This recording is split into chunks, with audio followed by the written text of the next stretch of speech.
everyone, and welcome to my channel. Today I will show you the ProtoPie interface and features you need to know.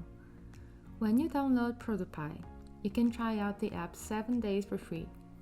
But I have a paid subscription, so this is how it looks like when you register.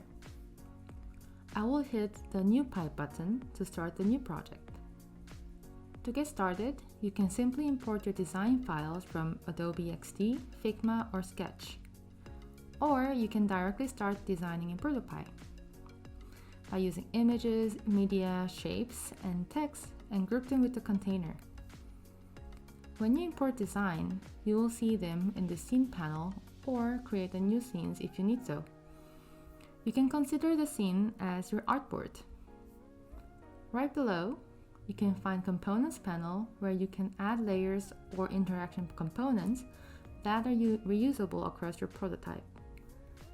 In the middle of the toolbar, you can change the size of your scene. Also, you can navigate between the scenes using this arrow. Zoom in and zoom out. Show and hide the device frame. When you start designing, you can check all the properties in this layer property panel such as position, size, opacity, and so much more.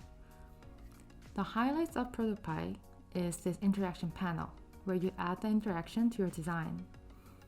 The basic logic is simple. If I do this action, then make these components do this response. You can do amazing things here. Lastly, on the top right corner, you can preview your ProtoPie or prototype in real time in both web and mobile. Or you can upload your file to the cloud and share with others very easily. This was a quick tour of ProtoPie app. In the next session, we will learn more about each feature. See you soon!